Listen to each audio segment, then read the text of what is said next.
Today on CityCast Chicago, if you've ever walked through the Puerto Rican flag at Division and Western and Humboldt Park, you know that Puerto Rican pride runs deep and strong in this city. That stretch, known as the Paseo Boricua, is the heart of the community. And this weekend, it's where you'll see all that culture and flavor on display at the Puerto Rican Festival. Joshua Smizer de Leon highlights all things Puerto Rico bi-weekly in Paseo Podcast. We talk with Josh about the community he's called home all his life. It's Thursday, June 9th. I'm Jacoby Cochran, and this is CityCast Chicago.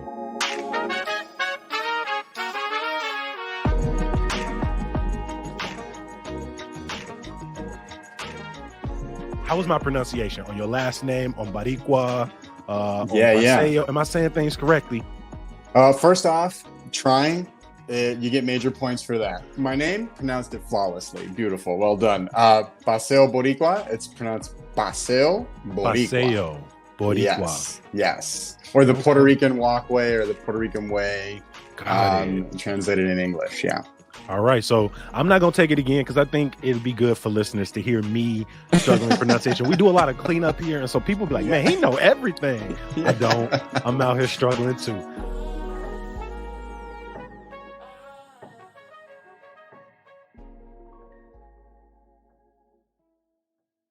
Well, before we go any further, we should explain what the Paseo Boricua is, where it is in the city, and how does it serve the Puerto Rican community? Sure, yeah. So most people that are familiar with Chicago, familiar with the Humboldt Park area, will know Paseo Boricua pretty immediately. There's actually two banderas, or flags in English, that are the flags of Puerto Rico. So we have two gigantic, dang near 50-foot flags, largest monuments to flags in the world, believe it or not. But they act as gateways to Paseo Boricua. And to give people listening a sense of geography, we're talking Division Street being the main district.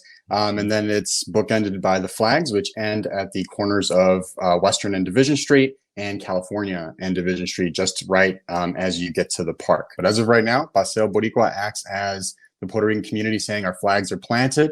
There's gentrification happening all around us, but we're not moving. And if you try to move us, good luck, because we're as deep rooted in this community as these steel flags. Hey, big facts. How big is the Puerto Rican population in Chicago? Yeah, it's a great question. 1940s, around that time, we really start to see the Puerto Rican in Chicago start to grow. And then come around 1960, you see the Puerto Rican, 1960s, 70s, 80s, the Puerto Rican population begins to explode. They start moving their ways into other parts of the city because of gentrification in places like Lakeview and Lincoln Park. They start moving to places like Logan Square, Wicker Park, Humboldt Park, Hermosa. We've seen that move west. How do we get to Humboldt Park? Because like growing up, when people was like Humboldt Park, it was easy for me to be like, yeah, that's a minor or a majority Puerto Rican community. But von Humboldt is a German name. So yeah. How do people come to settle around Humboldt Park? Probably should change that name to something that's reflective of the Puerto Rican community. But we did a whole episode on that, and that's what I said as well. I was like, maybe it's time to move on. I mean, I get people know it, but like that's a whole nother episode, Jay. I know we got Ida B. Wells Drive. I mean, we got DuSable Drive. I mean, we can evolve here. But again, like you said, that's another conversation for another day. But essentially, it all comes down to the segregated nature of the way we build out our neighborhoods. I mean, you look at Puerto Ricans come into Lakeview and Lincoln Park, working in a lot of the factories in those areas. My grandfather himself migrated to this country, worked in factories. My grandmother migrated here and worked her butt off too. They both ended up becoming small business owners, funny enough, in the Humboldt Park, Hermosa parts of the city. And that largely came down to these places where Puerto Ricans were calling home. All of a sudden, where my people at, as we're getting pushed out of Lakeview, I'm gonna go where my people are, and a lot of them are in the Humboldt Park area. Exactly. So a lot of people are getting pushed out. You had police officers who very much discriminated against the Puerto Rican population. In fact, in my podcast, I've talked to people that have had horrible experiences, especially in like that 1960s, 80s era, where they were just not treated. They were treated less than human.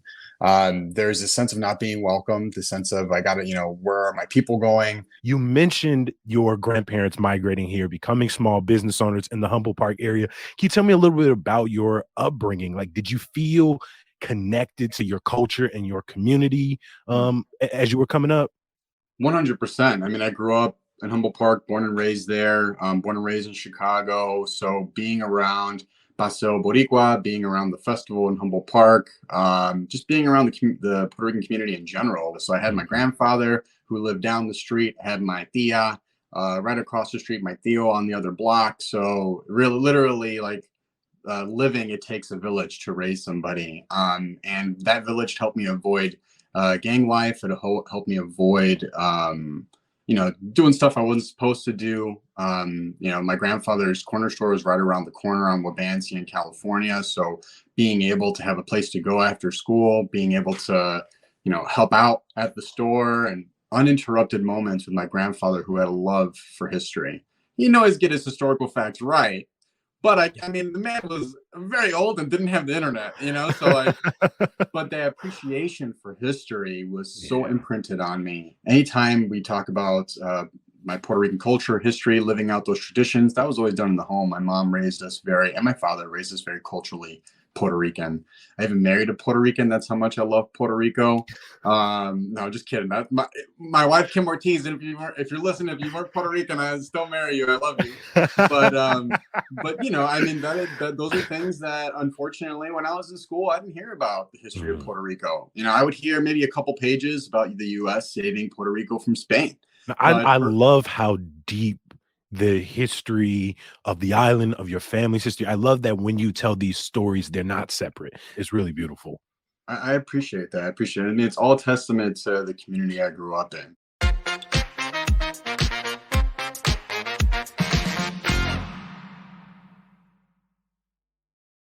How has Paseo Boricua changed over your lifetime? You've mentioned Mhm. gentrifications a few times, right? How what do you remember as a kid walking up the strip to now? Yeah. I mean, a lot has changed. I mean, the Puerto Rican Cultural Center was a huge influence on Paseo Boricua. I mean, they've done some tremendous work. We have a theater company that is run, led by BIPOC folk. Um, we have a housing authority that helps fight for affordable housing in the community. We have some of the largest collection of murals in the city. Mhm. Pilsen might have us beat by a little bit, just by a little bit. We also have the gigantic Puerto Rican flags. Like I mentioned earlier, largest monuments to a flag in the world. They are a representation of the Puerto Ricans that migrated to this country, that worked in steel mills, that were pipe fitters. You look at our murals and you see stories of migration, you see stories of gentrification, you see stories that celebrate our culture, from the music that was founded on the island, like bomba y plena, to our love of our food, our love of laughter, our love of family, our love of the flag in general. We've seen a lot of things, from beautification to businesses to services, to arts and culture, all be developed in the short amount of time that Paseo Mhm. Boricua has been a thing. We're Yeah. talking 40 years at this point, so still a youngin'. We're gonna talk about the podcast and the festival, but I gotta put you on the spot. I'm gonna need you to be a Yeah, little neighborhood ambassador for me for a sure. second, right? I love a good coquito, jibarito, like the next Okay. person. If somebody popping in Humble Park, what do they gotta eat? Where do they Mm. gotta shop? If they never really took the neighborhood in. Those are great questions. And you might get me in trouble. Oh, I'm trying to. That's why I put you on the Oh, it's gonna spot. be No tough. prep Well, for it. depends I, what type of vibe you're going for. So if people you always use vibe as a way to you like kind get of three it's all options about the out. I vibe. like it. I like It's it. all about the vibe. Strategic. We're gonna go east to west on Paseo. Top of Paseo, Western and Division Street. There's a place called Nelly's. They actually do a breakfast buffet, and something that I think is probably their shining star, their thing to be most proud of, and their restaurant. It's called Avena de Coco, or coconut oatmeal in English. Okay. It is some of the best oatmeal I've ever had in my life. Then if you're looking for something like lunch or breakfast, or lunch or dinner, there's a spot called Janelli's Kitchen, which just opened. So if you're trying to support a local brand new business, and there's also La Bruquena, which is closer to Division Street in California.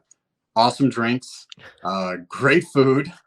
But if you're looking for a jibarito, I know you mentioned a jibarito earlier, Jacoby, you probably got to go a little further north of Paseo Boricua. People seem to really like, and I can see why they like it, Kimball and Fullerton. It's called Jibaritos y Mas. They make very good jibaritos there. Hey, I'm not gonna leave you on the spot to do all the businesses, but that's a I good got start, you. right? You got me some food, you got me some drinks. Like Yes, yeah. I love that. One of the great celebrations is coming up, starting today, moving through the weekend, which is the Puerto Rican Festival. But I'm gonna need some help on this one because when I look up Puerto Rican Festival in Chicago, I believe there are multiple. So am I right in that there are more than one? And if so, why is that? Yeah, that's a great question. So, my understanding is the people that are running the Puerto Rican Festival for years were not being good stewards of the money that was coming in. So, and again, this is all just from conversations from people I've heard in the Puerto Rican community. You'd have, and just media reports, you'd have money being used for private endeavors that was supposed to go back into putting the festival together. You had vendors that were not getting paid, artists that were not getting paid for participating. And then, legal action was brought up against the committee. Now it's a different group that's running the festival, but it's continuing on the traditions from the previous ones. But that's kind of like a brief high level history of it. It's kind of been a roller coaster the past few years, just trying to get a handle on the behemoth that is the festival and trying to understand how do we elevate it a bit more. In the past, when I was growing up, it was food, it was carnival rides, and it was performances. So what we're seeing now is more of an emphasis. In the past, like handful of years, we're seeing more of an emphasis on, having voter registration booths. Now, normally the festival happens Father's Day weekend. So it is happening a bit earlier in June this year. So that might be where some of the confusion is coming from. And it's a new group. I know that you're going to be in the parade with the podcast, so you can't use that answer. But what are you most excited for at the fest? Freestyle. The freestyle genre of music is like my ish. Like I get down on that. It comes on the radio, like WGCI will play it sometimes, and I'm going crazy. Hey, my brother make music, and I'll go in his room and I'll be like, "Hey, bro, I just had 8 bars come to me." He'll entertain me. He'll be like, "Let me hear it." Yeah. It's usually me. It's usually me, but I get down with it. I feel yeah. Well, if people are familiar with so less like hip hop freestyling and more like you're getting your groove on at the club, dancing to some of this music. So on Friday, we actually have like living legends in that freestyle music genre that really Puerto Ricans brought to prominence in the 1980s and late and early 90s. So it's going to be Freestyle Friday. Little Susie will be there. So I don't know if anybody listening knows like, take me in your arms and never let me go. Ain't nobody knows that now because we keeping that in. Please, no, go for it. So I think that's what I'm most excited for, just to like dance my off in Humboldt Park to that music. And then of course, being in the People's Day, the Puerto Rican People's Day parade this Saturday at 2:00 is definitely gonna be one of the highlights of my life for sure.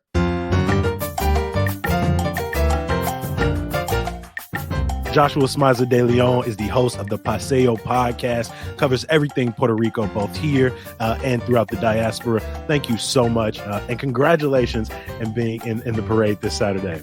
Thanks, Jacoby. Appreciate you having me on.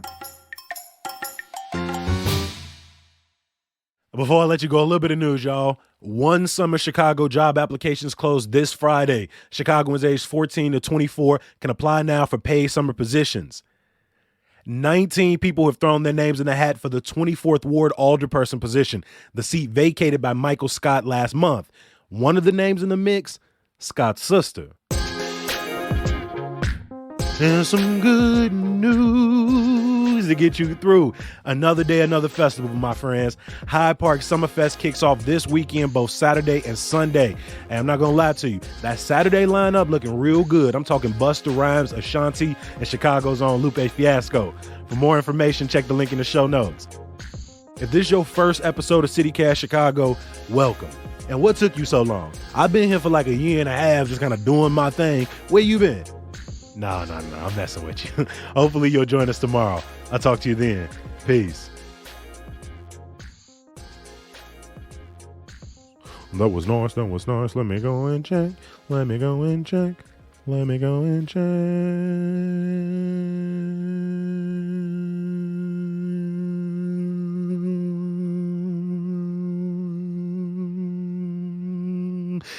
Did Block Club change their typeface?